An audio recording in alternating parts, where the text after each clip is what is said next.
Shalom, salam berkat dari kami untuk pendengar sekalian. Saat ini pendengar akan diberkati dengan program Hari Ini Harinya Tuhan bagian yang ke-8. Sebuah program rohani tentang doktrin Alkitab yang menolong kita untuk semakin tertanam dalam kebenaran firman dan bertumbuh dalam kemuliaan. Bersama hambanya, Pendeta Gilbert Lumwendo, STH.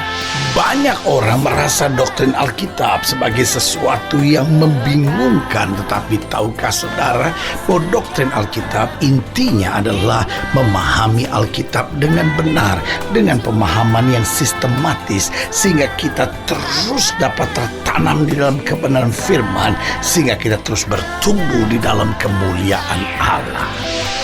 Buka hati saudara sekalian untuk menerima berkat-berkat firman-Nya hari ini. Sangat pasti dan sangat benar. Karena Yesus berkata, "Akulah jalan, kebenaran, dan hidup. Tidak seorang pun sampai kepada Bapa jika tidak melalui aku." Lalu orang ini langsung berkata kepada saya sebagai kesimpulannya, jadi semua orang Kristen pasti masuk surga. Saya bilang semua pengikut Kristus pasti masuk surga. Tetapi tidak semua orang Kristen. Karena kalau kita mau jujur, akhirnya kita lihat juga buktinya banyak orang Kristen yang kawin cerai. Buktinya ada banyak orang yang agamanya Kristen, tapi hidupnya dengan perzinahan. Agamanya Kristen, tetapi hidupnya nipu, terlibat obat terlarang, terlibat penyelundupan, dan segala sesuatu yang jahat.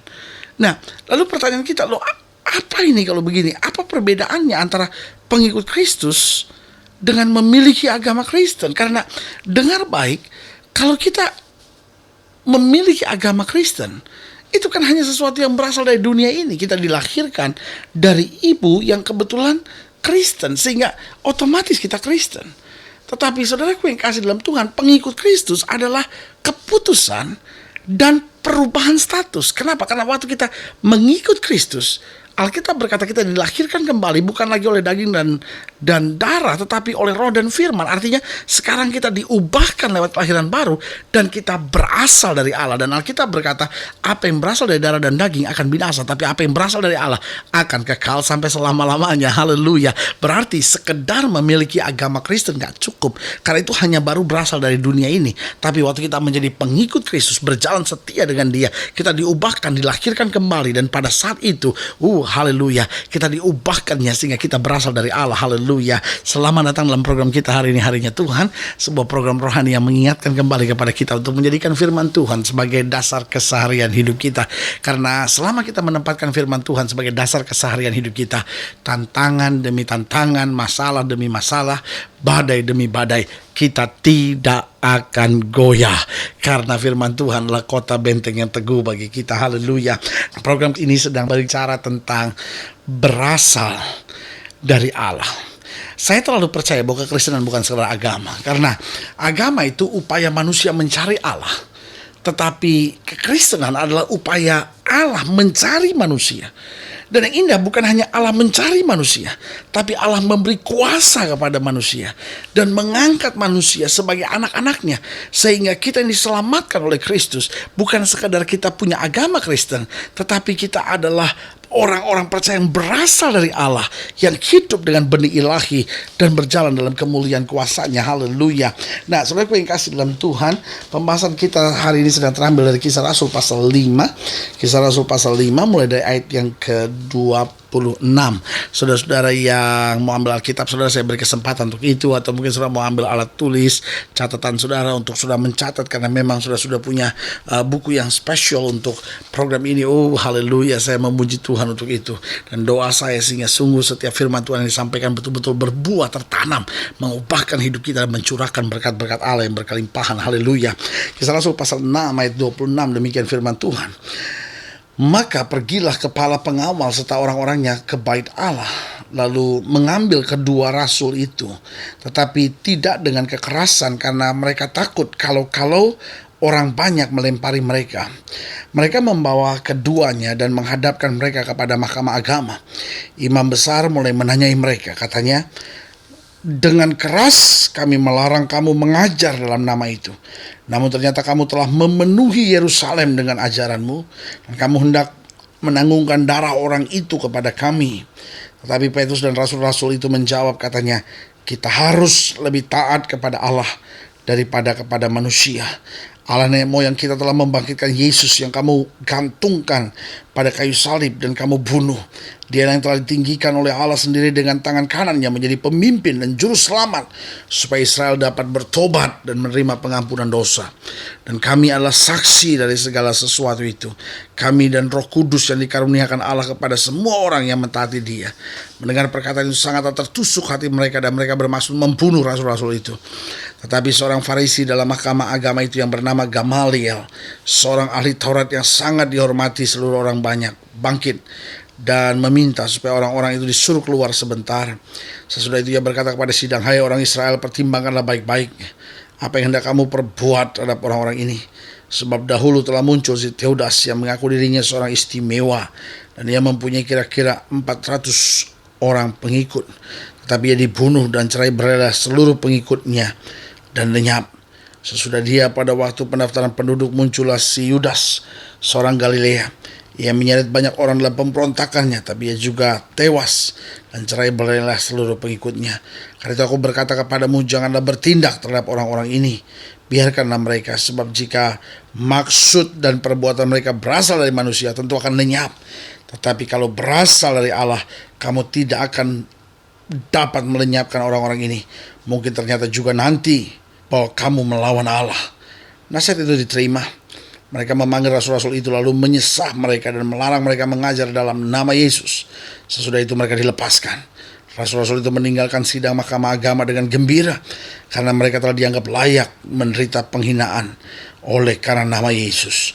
Dan setiap hari mereka melanjutkan pengajaran mereka di bait Allah dan di rumah-rumah orang dan memberitakan Injil tentang Yesus yang adalah Mesias. Ayat yang ke-39 menarik perhatian saya, dikatakan, tetapi kalau berasal dari Allah, kamu tidak akan dapat melenyapkan orang-orang ini. Jadi, saudaraku yang kasih dalam Tuhan, mereka sedang mempersoalkan sekarang sesuatu yang sebetulnya is very simple. Mereka melihat, loh, kok pengajar ini dengan penuh mujizat, dengan kuasa? Karena saudaraku yang kasih dalam Tuhan, Alkitab menggambarkan dengan jelas bahwa orang-orang Farisi, ahli-ahli Taurat, dia mengajar dengan kata-kata yang indah. Dia memiliki pelayanan-pelayanan yang luar biasa. Tetapi kerajaan Allah bukan hanya terdiri dari perkataan, tetapi kuasa Allah menyertai. Nah, karena itu saudaraku yang kasih dalam Tuhan, hidup Kristen bukan saudara, oh ya saya punya agama. Tapi hidup Kristen adalah dari mana saya berasal. Apakah saya masih hidup dalam kekristenan daging atau saya berasal dari roh Allah. Karena orang-orang yang berasal dari roh Allah akan menang dan menundukkan daging ini. Nah, saudaraku yang kasih dalam Tuhan, saya pelajari beberapa hal menarik di sini. Yang pertama saya pelajari bahwa orang yang berasal dari Allah kuat dalam tantangan. Kenapa berasal dari Allah kuat menghadapi tantangan? Karena kalau kita hanya berasal dari dunia ini, saudaraku yang kasih dalam Tuhan, di tengah tantangan kita gampang goyah, kita di tengah tantangan gampang rapuh imannya. Tapi kalau kita tahu bahwa saya ini kan berasal dari Allah, Allah kan sudah menebus dosa saya kan sudah diampuni, kuasa kan sudah diberikan, Roh Kudus kan sudah ada dalam saya. Berarti tantangan sebesar apapun saya kuat menghadapinya karena damai sejahtera yang Dia berikan. Haleluya. Yang kedua saya pelajari bahwa orang yang berasal dari Allah selalu akan melihat mujizat. Saya ulangi sekali lagi, selalu akan melihat mujizat. Saudaraku yang kasih dalam Tuhan, rasul-rasul ditangkap, rasul-rasul dianiaya, selalu ada mujizat. Mereka sudah siap untuk dibunuh, tetapi apa yang terjadi? Gamaliel bilang jangan, karena siapa tahu mereka itu berasal dari Allah. Kalau mereka berasal dari Allah, kita tidak bisa membinasakan mereka. Karena saudaraku yang kasih dalam Tuhan, jadi dari sini bisa terlihat dengan jelas bahwa pengajaran Kristus, pengajaran yang sangat luar biasa. Karena di tengah tekanan bagaimanapun, akhirnya apa yang terjadi? Pengajaran itu memberkati banyak orang.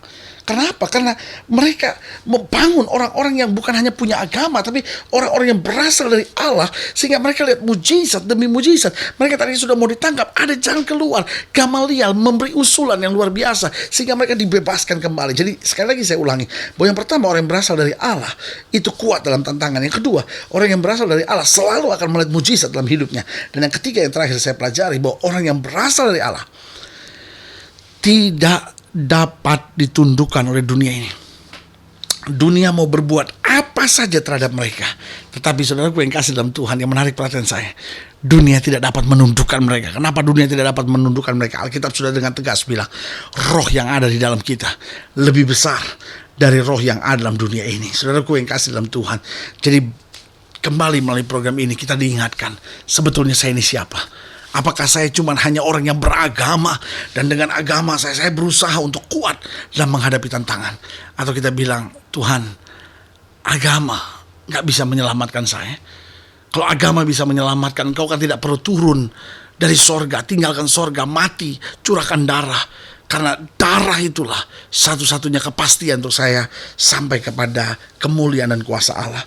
Nah, waktu kita cuma punya agama, apa yang terjadi, kekristenan kita terasa membosankan. Tapi waktu kita menyadari bahwa kita berasal dari Allah, di sini kemuliaan Tuhan menguasai hidup kita. Jadi sekali lagi saya ulangi, apa itu berasal dari Allah? Yang pertama, orang yang berasal dari Allah adalah orang yang kuat dalam tantangan. Kenapa? Karena dia gak menghadapi dengan kekuatannya sendiri. Roh Kudus di dalam dia memampukan dia. Lalu yang kedua, ingat, orang yang berasal dari Allah selalu dia lihat mujizat. Dan yang ketiga, orang yang berasal dari Allah tidak dapat ditaklukkan oleh dunia. Berarti saudaraku yang kasih dalam Tuhan, jika hari ini saudara menyebut diri sebagai orang percaya, tapi saudara gak kuat dalam tantangan, saudara gampang murtad, gampang jatuh bangun, bahkan gampang menghalalkan segala cara, ayo mari masuk lebih dalam dengan Tuhan. Biarkan Roh Kudus menguasai hidup saudara. Bilang sama Tuhan, Tuhan, saya mau bukan hanya punya agama, tapi saya mau jadi orang percaya yang berasal dari Allah, yang hidup di dalam kuasa Roh Kudus. Dari situ saya melihat kemuliaan Tuhan dinyatakan. Yang kedua, ingat baik Tuhan, mungkin selama ini engkau menjadi orang percaya gak lihat mujizat. Saya beragama Kristen tapi gak lihat mujizat dalam hidup saya.